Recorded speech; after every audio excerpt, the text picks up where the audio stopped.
जय माता दी मित्रों, हमारे YouTube चैनल में आपका हार्दिक स्वागत है। आज मैं आपको बताऊंगा कि अगर आपने कोई भी मंत्र सिद्ध कर रखा है, मान लीजिए आपने नवारण मंत्र को सिद्ध कर रखा है या फिर पंचाक्षरी मंत्र को सिद्ध कर रखा है या फिर कोई भी शाबर मंत्र अगर आपने सिद्ध कर रखा है, लेकिन आपको ये जानकारी नहीं है कि हम इस मंत्र का प्रयोग कैसे करें, हम इस मंत्र की शक्ति को चलाएं कैसे। तो आज मैं इसी के ऊपर आपको जानकारी दूंगा कि किस प्रकार से आप मंत्र को चला सकते हैं। तो चलिए शुरू करते हैं। सबसे पहले मैं आपको ये बता दूं कि अगर आपने कोई भी मंत्र सिद्ध कर रखा है और उस मंत्र का आप प्रयोग करना चाहते हैं, तो अगर आपका कोई भी कार्य है, मान लीजिए आपका धन प्राप्ति का कार्य है, आपको धन की इच्छा है और आप चाहते हो कि मुझे कहीं से थोड़ा बहुत धन मिल जाए जिससे मेरा कार्य पूरा हो जाए, मेरा कार्य संपन्न हो जाए, मेरे काम में कोई अड़चन ना आए। तो उसके लिए आपको क्या करना है कि जब भी आप अपनी किसी भी ऐसी जगह जा रहे हो जहाँ से आपको धन प्राप्त होने की संभावना है, या फिर आप किसी से कर्जा लेने के लिए जा रहे हैं, या फिर आप अपना ही पैसा किसी व्यक्ति से मांगने जा रहे हैं, या फिर कोई भी आपका कारोबार का पैसा हो या फिर आपकी नौकरी का पैसा हो या आपने किसी को उधार दे रखा हो और आपको वो पैसा ना मिल रहा हो, तो आपको करना क्या है कि देखिए, जो भी मंत्र आपने सिद्ध कर रखा है तो उस मंत्र को प्रयोग में करना है, प्रयोग में लेना है। प्रयोग में कैसे लोगे? अपने सामने एक जल का लोटा आपको रखना है। एक लोटा रख लेना है, तांबे का हो, पीतल का हो, स्टील का हो, कैसा भी हो।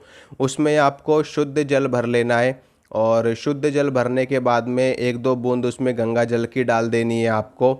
उसके बाद में जो मंत्र आपने सिद्ध किया है उस मंत्र को 108 बार आपको पढ़ना है। ठीक है।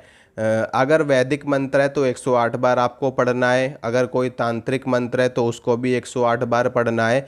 लेकिन अगर कोई शाबर मंत्र है तो शाबर मंत्र सिर्फ 11 बार पढ़ने पे ही काम करते हैं।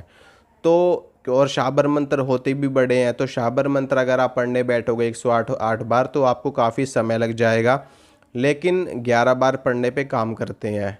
तो जो भी आपका मंत्र हो, शाबर हो चाहे वैदिक हो, अगर वैदिक है तो 108 बार, शाबर है तो 11 बार मंत्र को पढ़ना है। मंत्र को पढ़ने के बाद में उस जल में आपको फूंक मार देनी है। फूंक मारने के बाद में वो जल आपको क्या करना है कि किसी भी कोई भी छोटी सी बोतल आपको ले लेनी है, कोई प्लास्टिक की हो, कोई शीशे की हो, कांच की बोतल हो। उस बोतल में आपको थोड़ा सा जल भर लेना है अपने साथ में। उसको जल भरने के बाद में वो जल आप अपने साथ में रख लो, अपनी जेब में, ऊपर वाली जेब में रख लो, चाहे नीचे वाली जेब में रख लो, या किसी आपके पास में कोई बैग हो उस बैग में रख लो। किसी भी चीज़ में वो जल आपको रख लेना है। ठीक है। और थोड़ा सा जल आपको पी लेना है। तो ये करने के बाद में जहाँ पर भी आपको जाना है, जहाँ से आपको पैसे मिलने की संभावना है वहाँ पर आप जाइए। तो वहाँ पे निश्चित रूप से आपका कार्य सिद्ध होगा, आपको धन की प्राप्ति होगी। अब दूसरी बात करते हैं कि अगर सामने वाले व्यक्ति को नज़र लगी हुई हो, आपके सामने कोई व्यक्ति आया, आपके पास कोई व्यक्ति आया है, उसकी नज़र उतारनी हो, उसको झाड़ा लगाना हो, तो आपको क्या करना है कि मंत्र को पढ़ना है आपको। ठीक है। मंत्र को पढ़ते रहना है अपने मन ही मन में, या फिर आप उपांशु रूप से मंत्र को पढ़ते रहना। जैसे कि मान लीजिए नमः शिवाय है तो नमः शिवाय, नमः शिवाय, नमः शिवाय, इस तरीके से आपको मतलब बोलना है, आवाज़ ना निकले मुंह से मंत्र की। बस मंत्र को उपांशु रूप से आपको बोलते रहना है। और सामने जो भी व्यक्ति है उसमें आपको 3 बार फूंक मारनी है। तो उस व्यक्ति पे जो भी नज़र वगैरह लगी होगी, टोना टोटका जो भी लगा होगा, वो उसको असर करेगा, मंत्र की शक्ति चल जाएगी, मंत्र अपने आप कार्य कर देगा आगे का और उस व्यक्ति की नज़र उतर जाएगी। इसी प्रकार से अगर आपको कोई भभूति है या फिर कोई भस्म है, उसको अभिमंत्रित करना हो तो उसको भी आपको ऐसे ही करना है। अपने सामने किसी भी पेपर में, किसी भी पात्र में आपको भभूत ले लेनी है और मंत्र को पढ़ना है 11 बार या 21 बार। वो भभूत भी अभिमंत्रित हो जाएगी, चाहे शाबर मंत्र हो, चाहे वैदिक मंत्र हो, चाहे तांत्रिक मंत्र हो। 11 बार 21 बार पढ़ लो और उस भभूत में फूंक मार दो, वो भभूत भी जागृत हो जाएगी, अभिमंत्रित हो जाएगी। अब इसमें अगर किसी भी व्यक्ति के शरीर में दर्द है और उसको झाड़ा लगाना है आपको, तो भी मंत्र को 11 बार पढ़ना है और उस व्यक्ति को 3 बार फूंक मारनी है।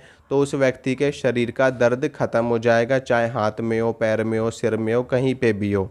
ठीक है। और अगर किसी व्यक्ति को आपको कोई व्यक्ति आया आपके पास में, उसके ऊपर कोई भी तंत्र बाधा है, कोई भी नेगेटिव शक्ति उसके ऊपर है जो उसको परेशान कर रही है बहुत ज़्यादा, तो ऐसे में आप अपनी मंत्र की शक्ति से उस व्यक्ति को ठीक कर सकते हो। आपको करना क्या है कि एक पानी वाला नारियल ले लेना है। उस पानी वाले नारियल को उस व्यक्ति के ऊपर से 7 बार वार लेना है। 7 बार वारने के बाद में जो आपने मंत्र जागृत किया है, जो आपने मंत्र सिद्ध किया है, उस मंत्र को 11 बार या 21 बार पढ़ करके उस नारियल पे फूंक मारनी है। और नारियल पे फूंक मारने के बाद में उस नारियल को आपको फोड़ देना है। फोड़ने के बाद में जो उसका अंदर से जो नारियल निकलेगा, जो गरी निकलेगी उसकी, उस गरी को निकाल करके आपको अग्नि में डाल देना है। तो उस व्यक्ति के ऊपर की तंत्र बाधा नष्ट हो जाएगी। नहीं तो आप उस नारियल को फोड़ने के बाद में उसको जल में प्रवाहित कर सकते हो, और या फिर आप उसको सीधे सीधे भी जल में प्रवाहित कर सकते हो। अगर आप ऐसा भी कर दोगे तो भी उस व्यक्ति के ऊपर की तंत्र बाधा, नकारात्मक शक्ति खत्म हो जाएगी। इसी के साथ में अगर किसी व्यक्ति को विद्या की इच्छा है, कोई व्यक्ति विद्या प्राप्त करना चाहता है और उसको विद्या प्राप्त ना हो रही हो, या फिर उसको भूलने की आदत है और बार बार वो याद करता हो, भूल जाता हो, और पढ़ाई में कमज़ोर हो, तो ऐसे में आपको क्या करना है, गाय का शुद्ध देसी घी ले लेना है।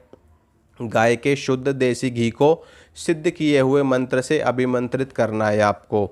जो भी मंत्र आपने सिद्ध किया है, और उस मंत्र को 11 बार या 21 बार पढ़ करके उस देसी घी में आपको फूंक मारनी है 3 बार। ठीक है। 3 बार फूंक मारने के बाद में वो देसी घी अभिमंत्रित हो जाएगा।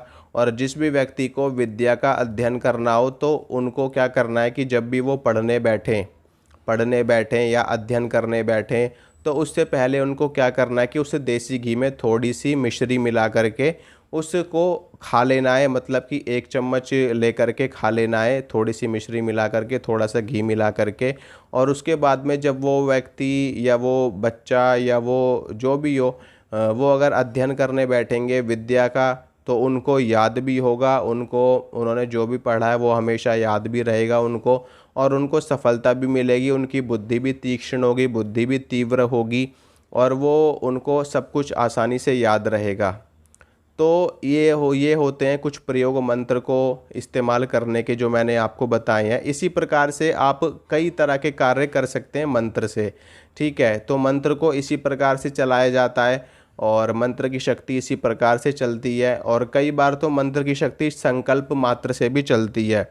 मान लीजिए आपके मन में कोई कार्य आया कि यह कार्य होना चाहिए, तो आपने मन में उस कार्य को सोचा और मंत्र को पढ़ दिया, तो इतना करने से भी आपका मंत्र चल जाता है और वो कार्य सिद्ध हो जाता है, सफल हो जाता है।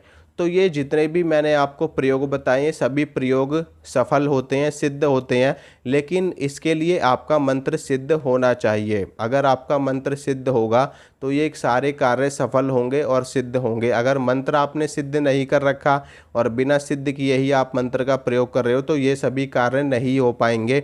इसलिए सबसे पहले आप मंत्र को सिद्ध करिए, अपने गुरु से मंत्र को लीजिए, मंत्र को सिद्ध करिए, और उसके बाद में इन सभी प्रयोगों को आप कर सकते हैं।